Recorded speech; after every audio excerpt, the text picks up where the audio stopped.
What's Your Why?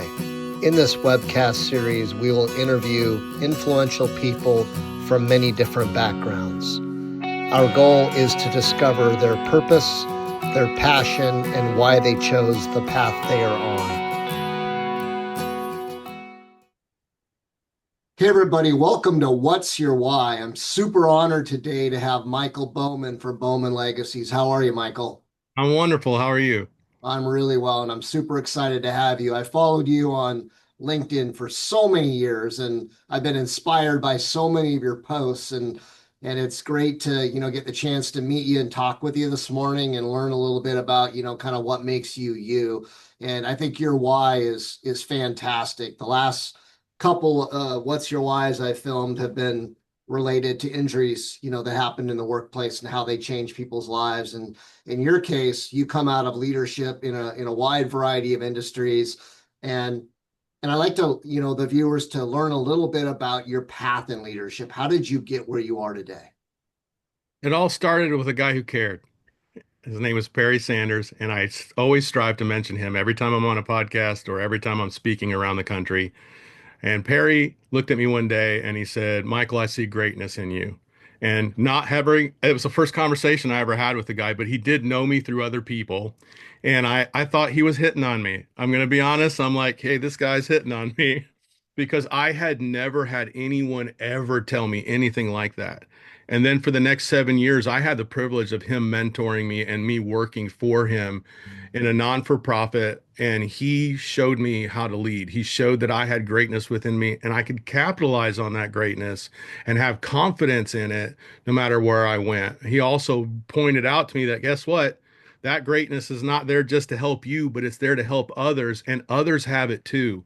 And so we've just made a business of helping enhance that in organizations, help people, leaders, individual leaders to grow. And it's been exciting and thrilling and a great purpose. So that's what keeps me going.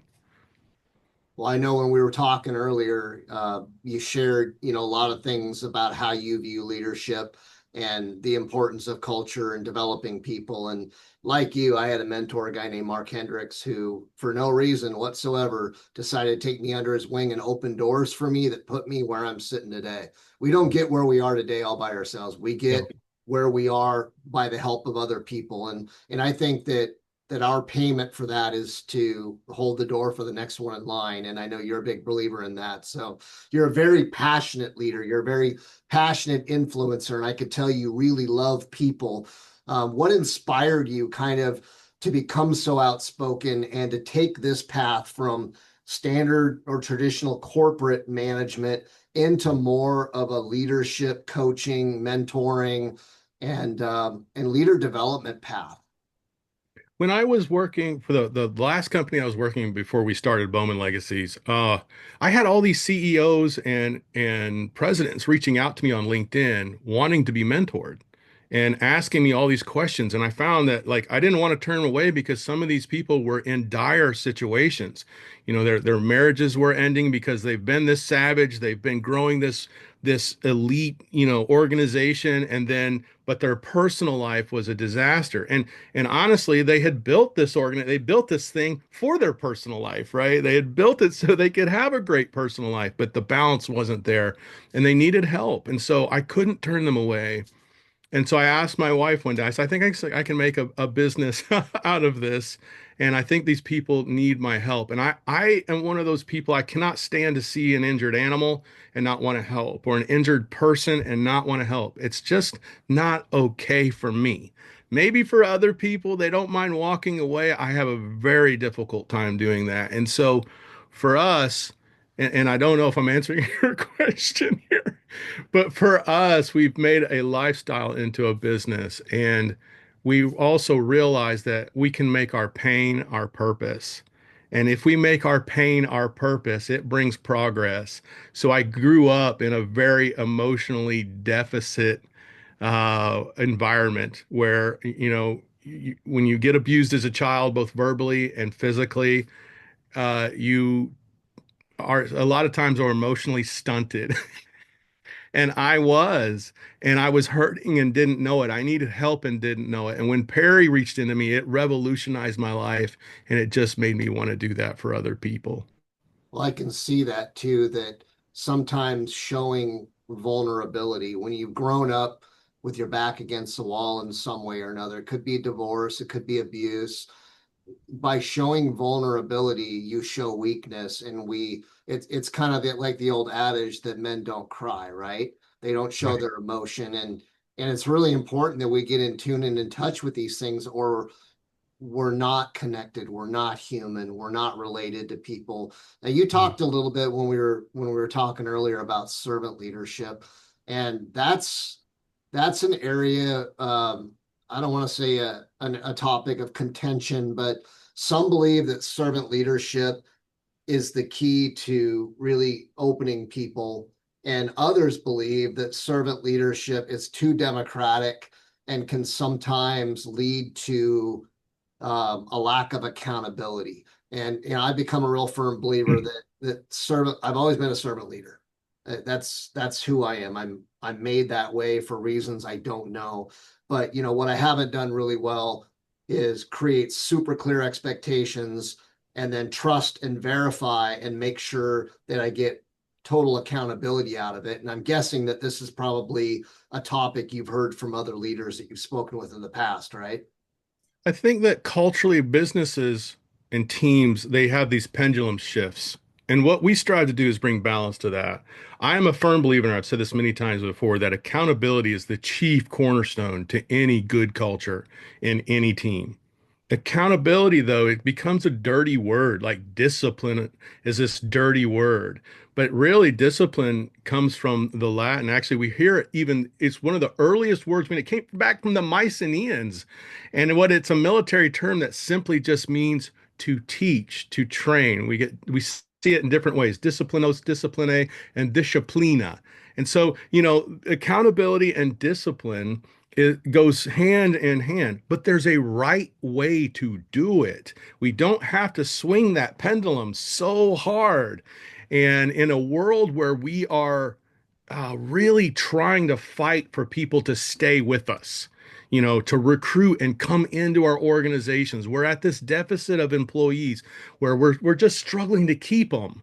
We're struggling to get them in the door so we can do the work we have in front of us. It's important for us to have accountability. It's important for us to have discipline and order. It's important for us to keep chain of command, but it's also important for us to have compassion and have that servant leadership mentality. Servant does not mean slave, by the way.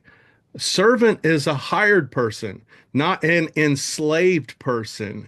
And so when we understand that, we walk in balance of these things. When we walk in balance, people feel cared for. They see that order, they see that intention, and they feel comfortable in that space. They'll work more for less when they know they have a purpose at work and the people that are working for them actually genuinely care. And yes, there's those employees that want to take advantage of that. And that's when we bring balance in. That's where accountability and discipline join together along with servant leadership. They are good bedfellows in balance. I completely agree with you. I know our foundational value at ISS is respect.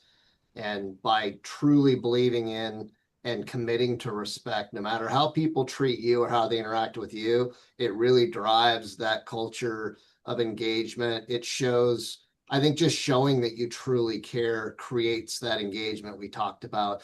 So many companies, they expect engagement, they measure engagement, and they can't figure out why they don't have it. It's because they don't invest in it. Engagement. Something you earn. Engagement is something you create by how you treat people and the culture you build. And Yeah. I know that that's what you do now at Bowman Legacies. So, the viewers here, as they watch this webcast, what would you like them to take away as the most important thing or most important point you'd like to make? Right now, I don't. I want to get self-advertising and all that promotional stuff out of the way. And I want you to know this right here and right now. You absolutely have greatness in you. I don't care where you're listening from. I don't care if you're incarcerated, you just got a divorce, you've just done some moral blunder. You were not living up to your greatness in that moments, and that's okay. It's all about getting back on the path. I choose to believe the good Lord put it there. You can believe it's the universe or the banana you ate this morning.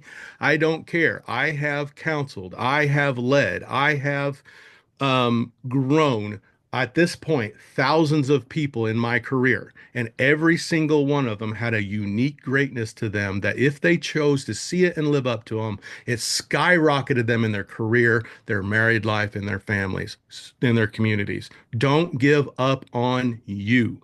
If you're hurting today, I want you to know I love you. I want you to know that I'm proud of you, and I want you to know you just need to keep going. But it's time to invest in you intentionally. And when you do that, you will grow exponentially. I agree. And for all of you out there, listen to Michael. And by the way, Michael is Mikel Bowman, Bowman. Connect with Michael on LinkedIn.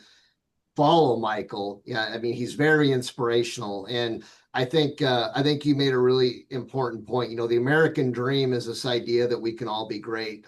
And I think the reality is it's there, but it requires hard work. And hard work doesn't just mean the work you do in your job. Hard work means the work you do on yourself. And I think that's something that, just like exercise, we have to do daily. We work on us.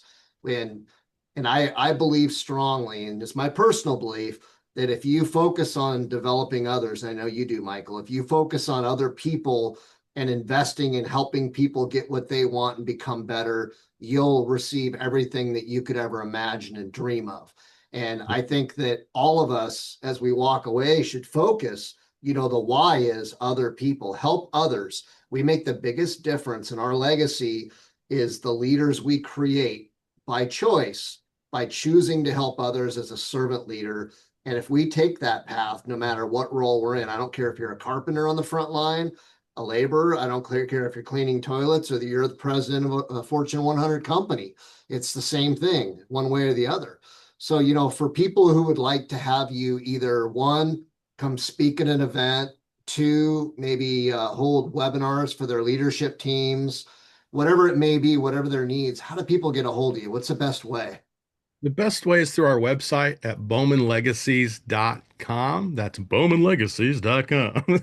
And we have actually an option for you to reach out to us for speaking engagements or reaching out for us for business purposes. And LinkedIn is a place where I've been able to influence and do a lot of good. Reach out to me on LinkedIn. I'm not one of these guys who doesn't like to connect or even just have a conversation. And so I'm not too good for anybody. So call me, reach out to me there on LinkedIn or bowmanlegacies.com, and we would be more than happy to have a chat with you. And everybody pay attention to that because Michael's genuine. He's not just saying that. I know it. He's a genuine human who cares about humans, and that comes first. And he knows that everything that he wants and needs, he will get. It will come to him because of his belief system and the way he works. So, Michael, I'm so honored that you spent some time with us today. And for all of you out there, please connect with Michael, follow Michael, let Michael be a great example to what you can do and the difference that you can make in this world, because we all need to make a difference, and we make differences one person at a time. So thanks again, Michael. We really appreciate it. Thank you. It's been an honor. I appreciate it too. Likewise. Bye-bye.